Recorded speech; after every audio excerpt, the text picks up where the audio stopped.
Yeah, yeah. And I have to say, I only know your grandmother from the book that she wrote about. How many kids was that they got on it? They put on a bus? 11. How many? 11. 11 kids. Yes. My Aunt Katie, who just was up to visit, was 6 months old, I believe. Right, she was the baby. Yeah. Like throw her in a drawer kind of thing. Yeah, and that's... Grandma actually has, I think, 5 books. A couple of them are just more in the vein of the one I gave you. But she does have a novel she wrote based on, I think it's her mom or her grandma's life, and how she met her husband and stuff like that. It's called They Do It in Church. Right. Actually, you sent me that one. Okay. I have that one in the Off-White House library. Okay. Because I know there's a couple more books, but that's when Grandma died, I became the literary executor of the estate because I'm the only person that understood what that was. Okay. Well, if at some point you want to will a complete set to the Cerebus archive, I would be very interested in having those because that the book about the trip was just absolutely amazing. Well, it's a great book if you're not a member of my family, because if you remember my family, that's not how it happened. She lied. And I always say, every time it comes up, I'm like, I need to get a video camera and film all my aunts and uncles saying, this is what she got wrong, this is what she got right, this is what we remember. My favorite part is when members of the family say, oh, no, that didn't happen. I'm like, at that part of the book, half the kids were gone, and you were in the half that was gone. How do you know? What's the consensus on the Disneyland story? Mom wasn't going to let them make a big fuss over them at Disneyland, and like Disney really wanted to play this up, but she just didn't want the exploitation sort of fact. Yeah, she didn't want the kids getting big heads, so she said no. But yeah, Walt Disney wanted to feature them on The Wonderful World of Disney that week when they were at Disneyland, and that's true. Disney was going to lay out the red carpet and let these 11 kids from Wisconsin do whatever they wanted and, have the run of the park type thing, and Mom said no. Boy, oh boy, you wouldn't find a mom who would dare do that in this day and age. Well, there were a number of newspaper stories about the trip that, reporters would be, oh yeah, we heard you were coming, can we do a story? No, we're really not interested in, the Bear, Joe Friday, just the facts, ma'am, type thing. A little bit of an interview, no real talking to the kids, because, again, she didn't want them getting big heads. Right.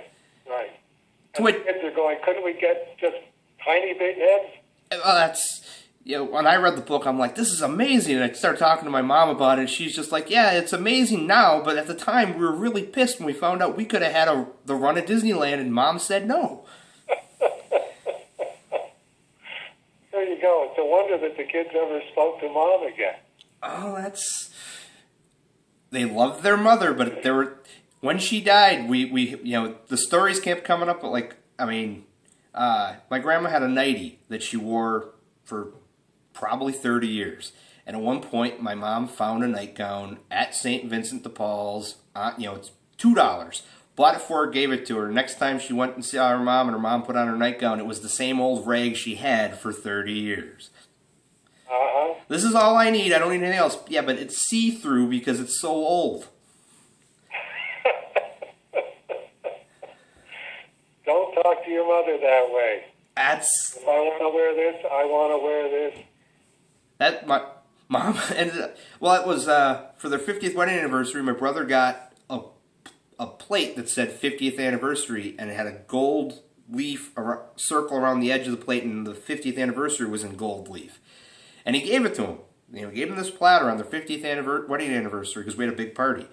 And about a month later, we went down to visit, and there's this plate on a pile of stuff by the back door. And my brother's like, well, what's this? And Grandma's like, oh, I'm giving that stuff to Goodwill. And he's like, no, you're not. And he took the plate and brought it home. He's like, if you don't want it, I'm keeping it. Well, I'm at least scraping the gold off of it.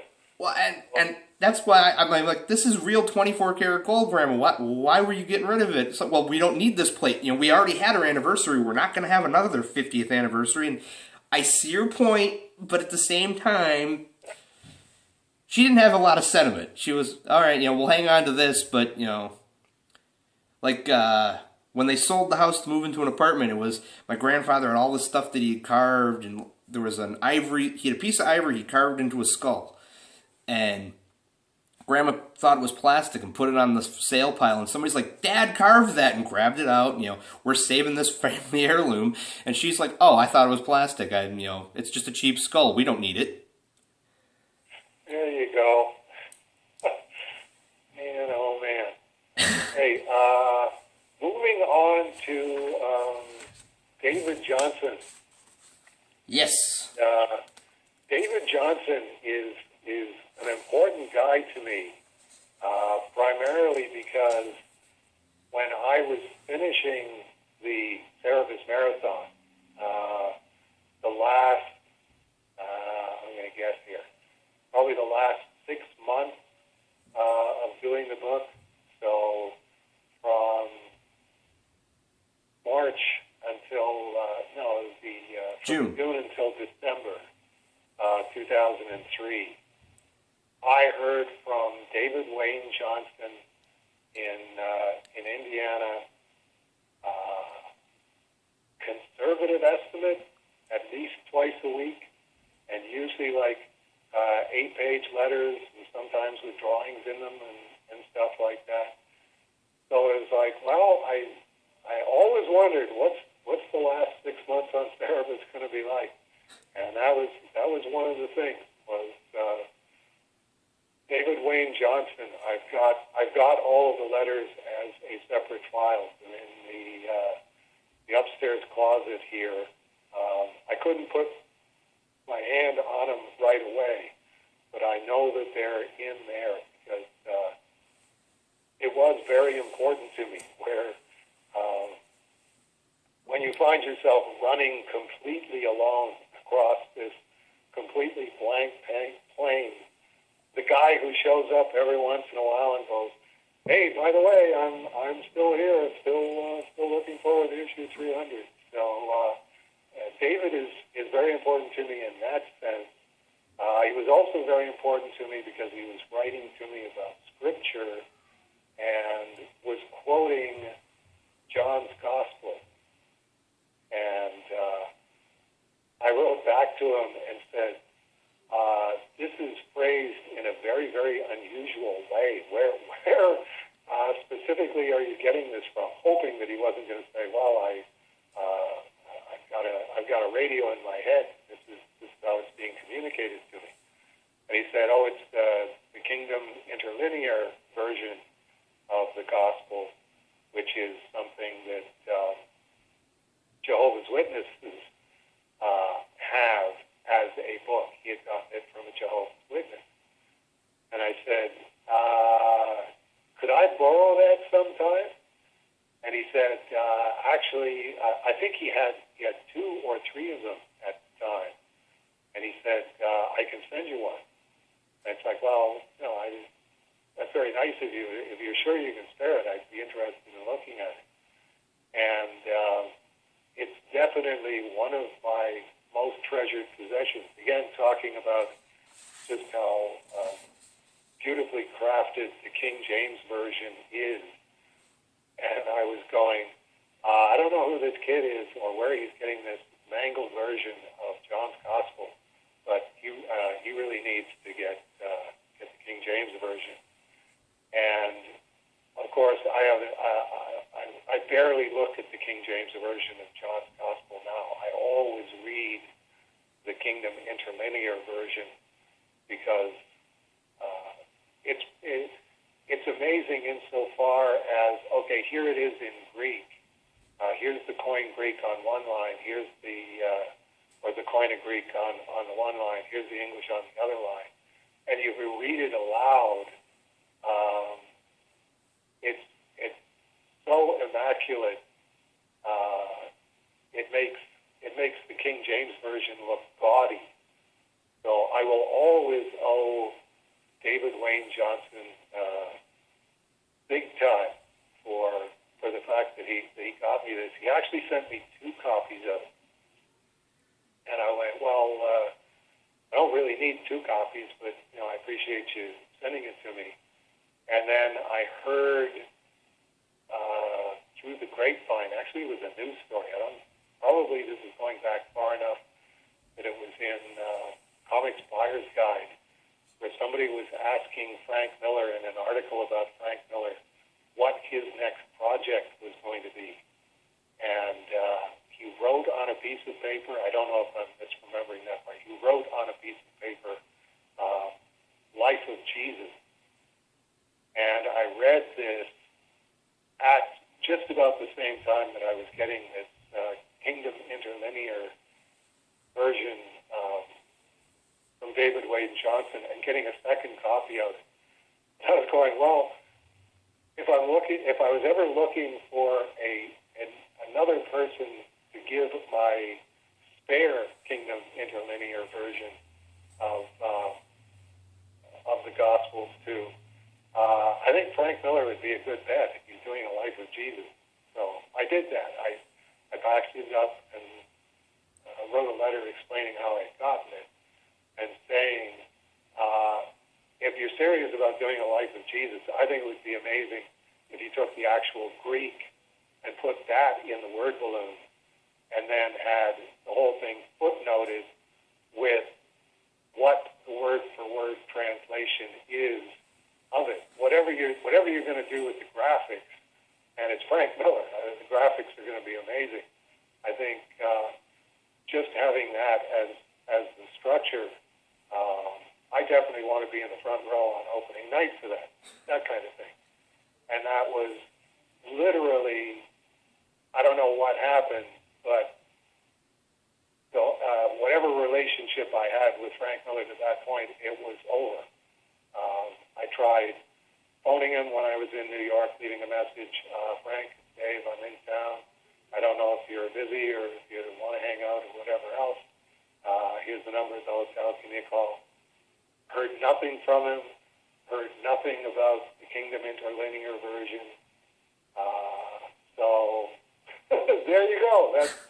That's one of those perfect Dave Sims stories. I don't know what happened there. I don't know if I did something seriously wrong doing that, but I still think that if Frank Miller would copy the Greek characters and line for line and put them in the word balloons and do his Jesus and then footnote it, I think that would be an amazing thing. I did that with some of Chester Brown's stuff when Chester and I were still on speaking terms, where I said, I'm going to photocopy some of your Mark adaptations of the Gospel of Mark, because that's the synoptic Jesus that I picture, and I'm just going to glue blow-ups of the Greek into the word balloon. It was pretty interesting, but Chester's adaptation wasn't a literal adaptation. It was here's what the text says, and here's the dramatization that I'm gonna do of it. It's one of those. I really wish people wouldn't do that. I really wish that somebody would do a movie of John's Gospel that's John's Gospel. Don't fluff it up. Don't try and William Shakespeare it. Just have the narration, have the actual dialogue, film that. When I read John's Gospel aloud, which I've been doing lately as part of my protest against the safe injection sites in Kitchener, it's like I have my Waterloo Region says no to opioid injection site sign, and then I just sit outside of council chambers and very quietly read John's Gospel aloud. It's 2.5 hours, beginning to end. It would make a great 2.5 hour movie. I think God did it that way, or at least partly did it that way, going, well, it'll be possible for them to do this. Nobody will do this, but or they'll finally do it in 2250 or 2371 or whatever year somebody goes, hey, let's actually film John's Gospel exactly as it is, and let's not make up any stuff. Let's just do this. So there you go. That's that's a story I haven't told before, but it's one of those. I don't know what happened there. I still hope that Frank's got it somewhere, and at some point Frank is going to do his Life of Jesus, and I would strongly recommend just stick to the text that's there, and just be Frank Miller with the rest of it.